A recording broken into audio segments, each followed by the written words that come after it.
Hello everyone, I'm Will Schwab. Thank you for joining me. Today I'm in northeast Oklahoma in the city of Tulsa, right on the riverfront at a fantastic park called Gathering Place. I heard about it recently and I thought it would be a great place to explore it with you. So I hope you can stick around for the next 30 minutes as we learn all about Gathering Place right here on OKGrand.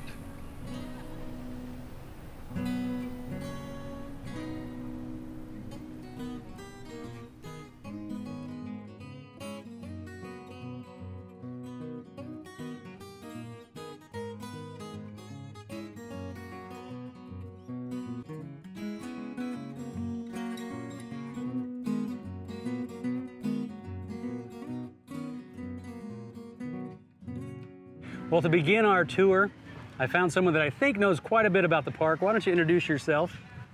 Well, nice to meet you. Tony Moore, Executive Director of Gathering Place. Thank you, Tony, for taking the time. My pleasure. Why don't you tell us a little bit, well, actually, let's go for a walk. Sure. Why don't you tell me a little about why this park happened in the first place?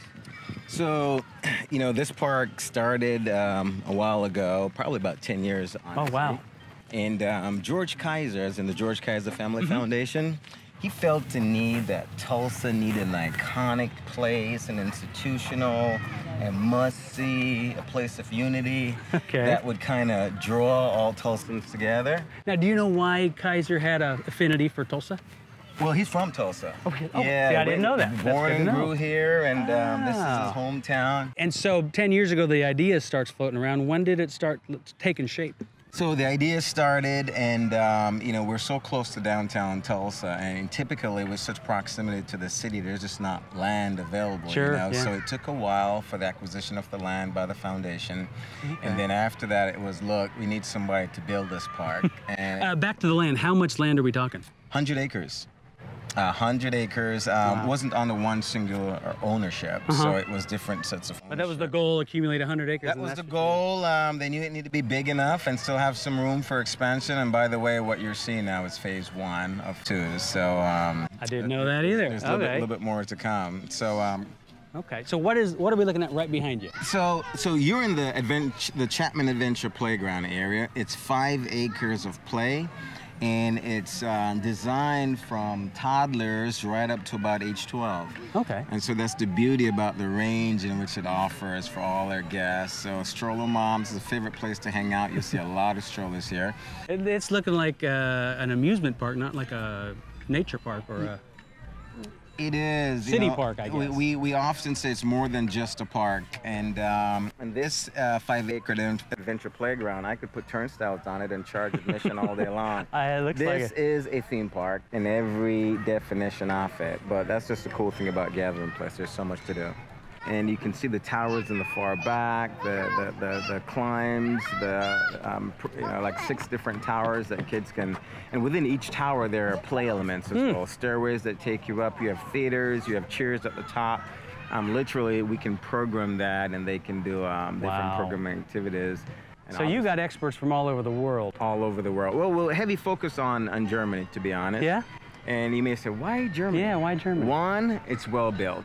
Okay. 2, the German idea and mindset to play has a sense of adventure behind it. Oh. It's a sense of learning through play, and the Germans strongly believe that you should grow, you should learn, you should explore. So it's not your traditionally heavy, sanitized, padded sense of play. Yeah. This is designed to give kids a sense of adventure. You and I think, grew up in an environment where we could get out in the woods and be kids. Yeah. And so this kind of harkens back to that type of mindset that you get to explore. It's beautiful. Now, I noticed I'm seeing lots of different heights of trees. Some are very big, Indeed. Some are smaller. What was, did you keep many trees? This park is designed by landscape designers. Okay. And that's important to note because landscape designers focus on landscaping. Sure. And so Michael van Valkenburg and Associates out of New York, they're at the very apex of landscape design and community park design. Okay. And so they're our designers and we're proud and no one could do it as best as they did it. It is beautiful. But being that they are landscape designers, it was important for them to preserve and to keep a lot of the natural foliage and trees around. Okay. So as you look around, you can see trees that have planting supports, and those were recently planted. And you can also see a lot more mature trees that have been planted. So over 600 trees were able to keep that were originally here. Oh, how And so, nice. pretty cool, huh? And you're walking and Wow. you feel like, hey, this doesn't feel like a park that just opened a month No, ago. It feels 'cause mature. Having the shade, yeah. The trees aren't as tall as me. They're shading me. Mature That's trees. nice. We even have a 100-year-old tree behind us called it's a cottonwood Do you tree. really? Can you see that, Bradley? That big one right there. Yes, sir. And that tree is symbolic for several reasons. Reading in Tulsa is a big deal, and so it's a reading tree. Where we encourage that's kids really and cool. celebrities to gather around and read. And our elementary school kids read over 2 million books for the opening of the park, and that's a pretty big So you deal. really got the community involved. Has to. This is a community Yeah, park, that's and our great. kids just really got behind it. So Tony, your background, did I hear it's in amusement parks? Yeah, so I'm an Orlando guy. I started out in the SeaWorld parks, great group of guys there. Okay. And worked for a few years with Universal Studios as well. Never worked for Disney, but I have a lot of colleagues and spent a lot of time there. And my last stint was at Zoo Tampa. And Okay. so we borrowed a lot of the ideas, and we were benchmarking ourselves Yeah. with the very best. And so anything we can do to make this experience be better than average, be awesome, world class, definitely trying to get a world class experience here. And you can look around, and certainly it seems that we're delivering that so far. It doesn't have a city park feel, it has an amusement park feel. It So that certainly makes a lot of does. sense. It certainly does. And to add to that, it's for free. And it's free. And so there's nowhere else that I know of that you get this much content, this much experience. Let's stop for a sec. What are we looking at here? So when we mentioned that over 600 trees were kept on property, and we went through painstaking efforts to ensure that those trees were preserved in the right way. Trees are sensitive to construction. Sure, yeah. What we have here are arborists deemed that there were certain trees that unfortunately did not have the health to be in an active space where people are around, and so instead of just removing those trees, we removed and recycled them into You elements repurposed of play. them. And Yeah. so, it's up to each kid's imagination what they see. We've heard Wow. dinosaurs, we've heard birds, we've heard monsters, and so it's just an artistic, fun feature that we made something out of nothing, and so the kids are truly enjoying it. In fact, a lot of our furniture as well we used from the other trees that were deemed unhealthy for occupation in a public space, and so. How about the stones I'm looking at? So all our stones are Oklahoma stones, and very proud about that. And again, I keep saying Michael Van Valkenburg and Associates, but they wanted a natural, native feel. And so, Bradley, look at this. Yeah, all our stones. It almost are looks like there's a bark, and that's like it's a piece of wood. purposely positioned with the rough side, the natural, and then the stone cut areas. So a lot of our stones came from 3 quarries in McCurtain County, in Oklahoma, and so it's all Oklahoma sandstone, every last piece. And you'll see different variations of it throughout the park. Difference in colors and textures, all from Oklahoma. Tell me what this structure is. So it's beautiful, first of all, isn't it? Yeah, it is spectacular. You know, the visual lines, you're looking at the roof structure. This is the boathouse, and we'll be operating boats on our 3-acre lagoon, Peggy's Pond. What kind of boats are we talking about? 3 combinations: paddle boats, kayaks, and canoes.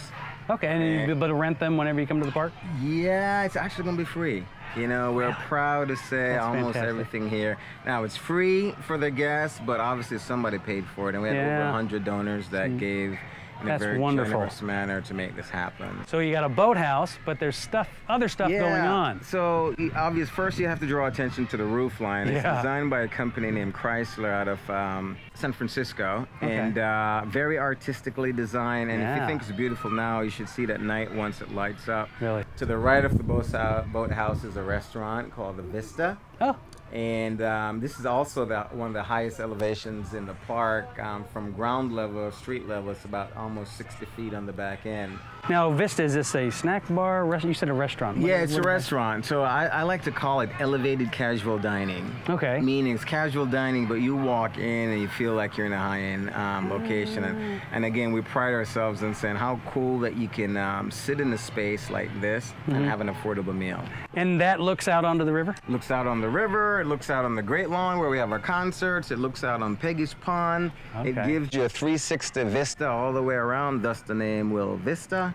Okay. And there's furniture on the outside that you can just sit and have a lazy day and look out, get on the laptop, even though we don't want you on the laptop in this park. But you want to enjoy the natural environment and the beauty of it. But so the vista, that's going to be something people can go to any day of the week. Any day of the week. Just inside come here seating, for the restaurant. Outside seating. If you just want to come and have a meal, you can. And you probably saw the patio on the far side as well. Yeah. 2 world-class restaurants. You know, date night, anniversaries. It's just a cool place. It's not just a park. We got some restaurants. It's more than just a park. It's more than fantastic. Just, in fact, we pride ourselves in saying there's over 100 different experiences that you can have in one day. Wow. So it's repeatable. And so we've had folks in 1 week that have been here 3, 4, 5 times.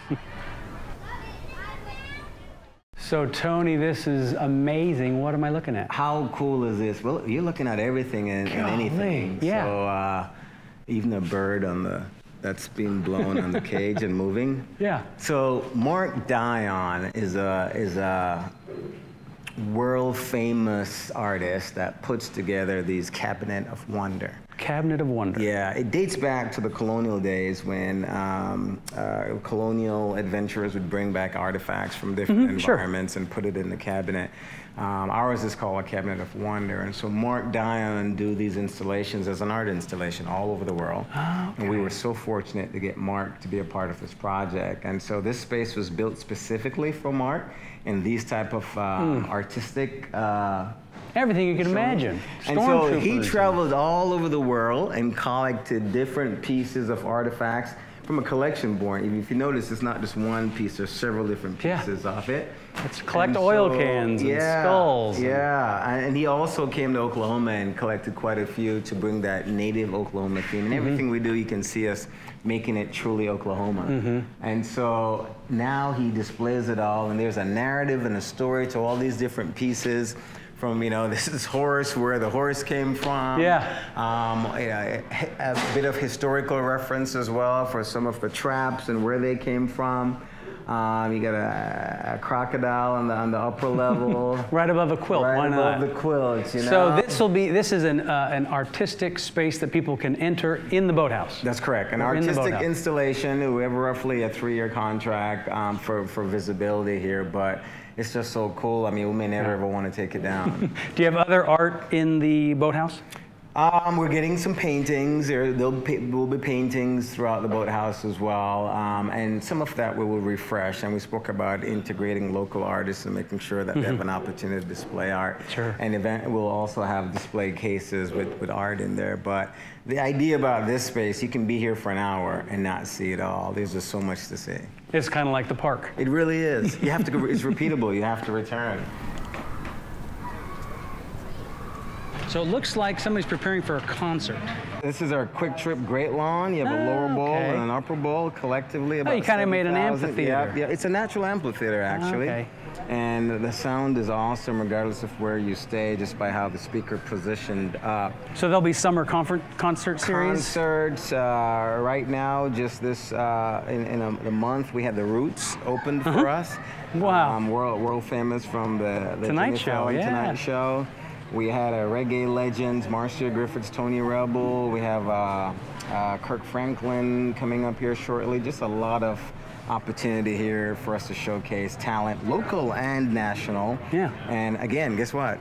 It's all free. It's all free. It's all free. So a beautiful space, and from the boathouse here, you get a chance to look down, so you can, in essence, enjoy the concert. And you can see downtown off in the distance. The lit skyline of downtown Tulsa. Beautiful. You can see the beautiful Arkansas River from here.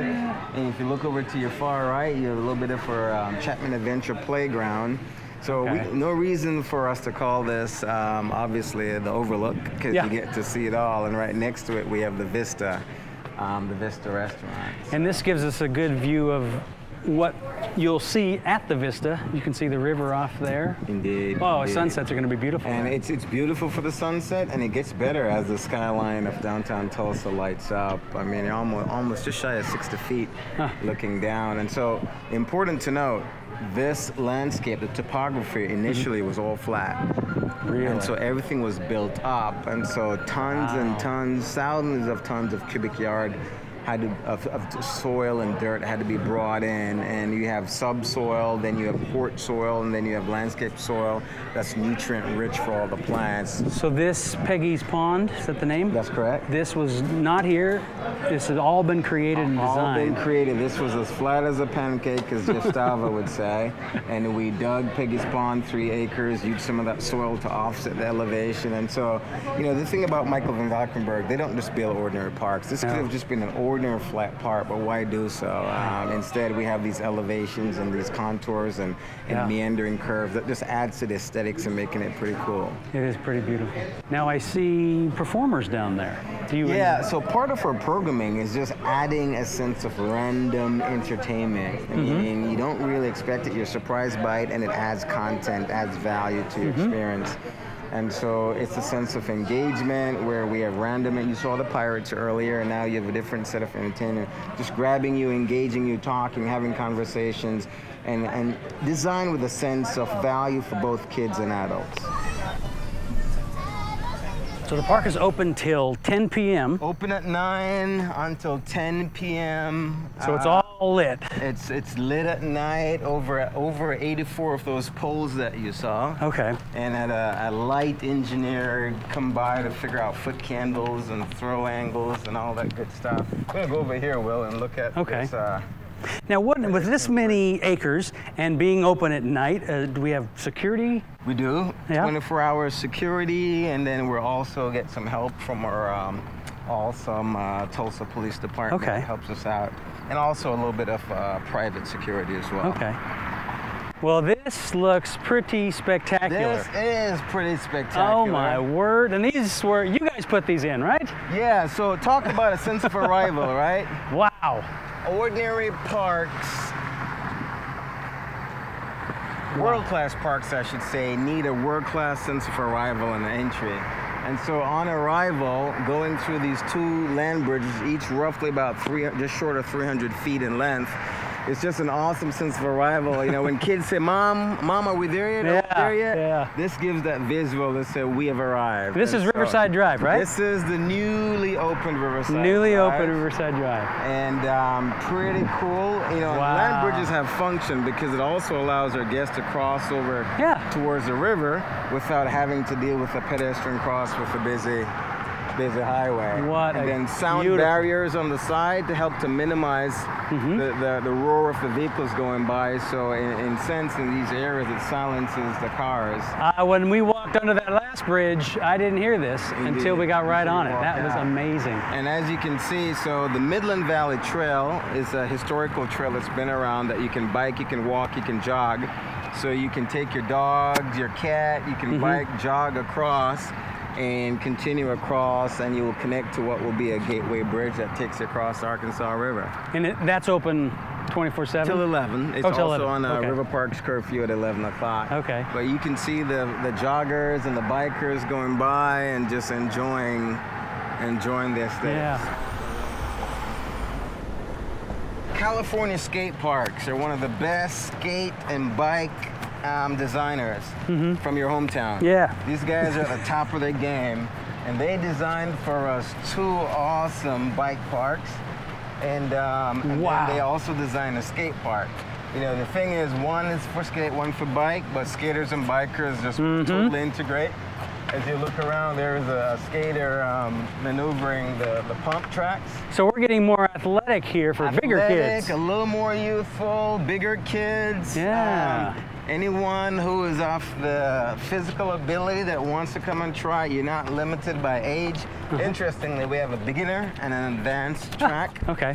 And so it's just, as it gets a little later, you can see the after-work crowds coming in. Now, the park, you say, is 2 miles? 1 linear mile, roughly. 1 linear mile. Yeah. And on as we head south, do the attractions get more? It gets a little narrow, and we purposely position the athletic sports realm on this side. Okay. Because it's a separation of experience a little bit. And so we're focusing a little bit here, as you'll notice that even the demographics changed just a little. What are some of the other attractions as we head south? So we have 5 international sport courts on the far end. Sport courts, like? Sport courts. So they're roughly the size of a basketball court. Okay. But you can do volleyball, you can do street hockey, street soccer, and basketball.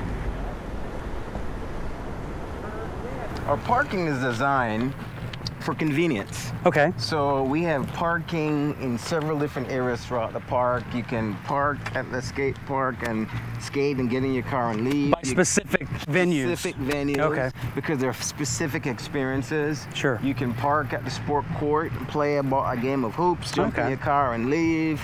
You can sit on the bench and you can read. What if I want to go to Vista and have a meal? So there's parking next to Vista. Okay. If you can have a meal. So on a Sunday night, I can come here and have dinner, and that's it. There's a drop-off curb. Okay. You could drop mom or grandma off, go park, or at some point we'll even do some valeting as well. Now the heart of the park by the lodge and the castle, where do I park for that? Yeah, so the heart of the park by the lodge, as you can see, and the playgrounds, and there's parking that runs on the outskirts all the way around. To the east and north? Well, you can see from here, right? It starts here, and it just wraps around in a horseshoe fashion. Okay. And so you can access the major part of the park with parking. But in the park business, you never ever build that church for Easter Sunday. Yeah. Because you don't want that excess lots just sitting there that you use a few times a year. A lot of asphalt. Yeah. So we have over about 550 spots that are permanent, and we have another 1,500 spots that will get us through Easter Sunday, so to speak. And yeah, parking is a challenge. The park is just, we're a victim of our own success. We built a world-class park, an awesome park.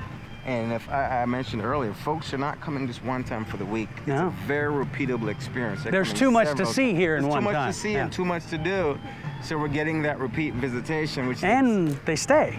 They're staying for a long period of time. You look at the Cabinet of Wonder, and by the time you look, it take a couple hours to see everything. Then you have lunch. You go in the Overlook, you sit. You will not be in a hurry to leave from Vista. You'll not be in a hurry to leave from the Overlook. There's concert that night. Concerts, there's music. Yeah, that could be a real problem. Engaging. Yeah.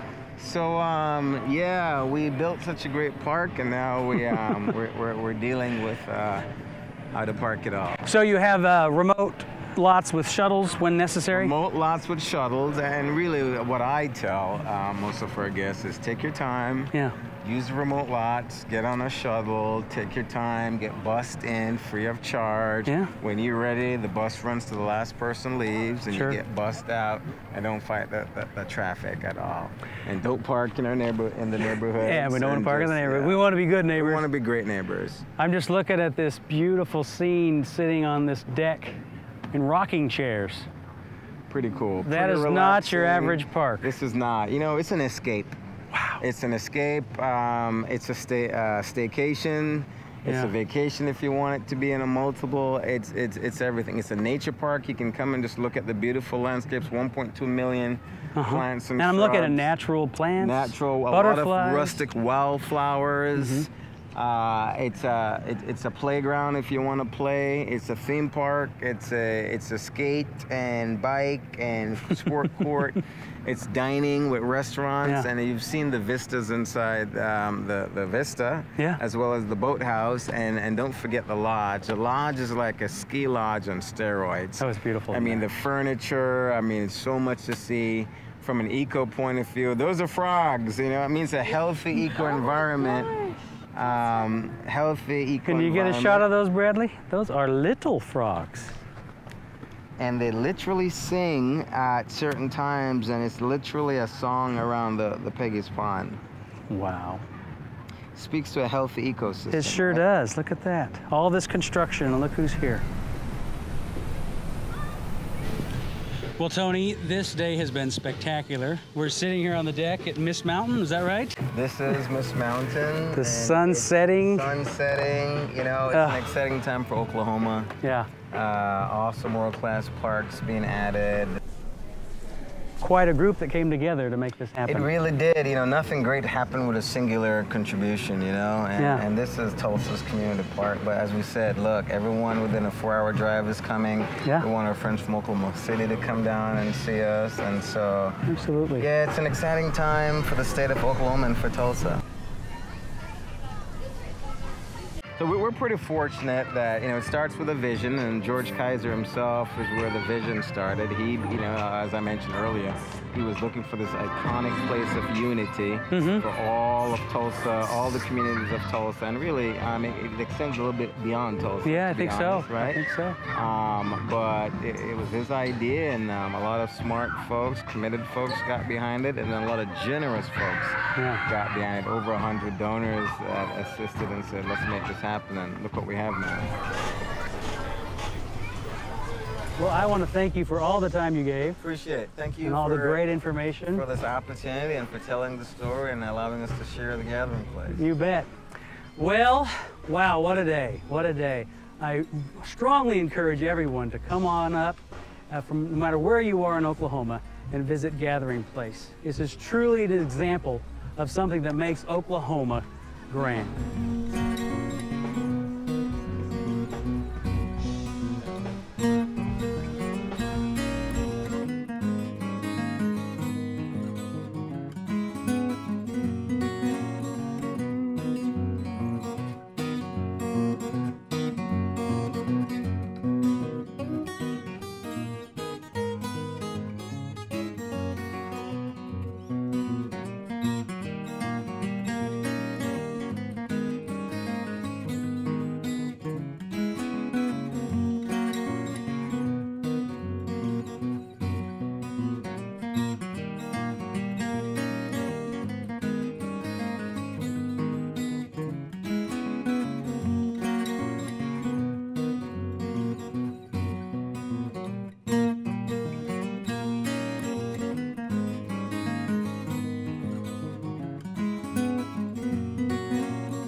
Oklahoma Grand is a proud partner with TEAM, an interfaith nonprofit organization determined to break cycles of incarceration in Oklahoma. Visit team.org.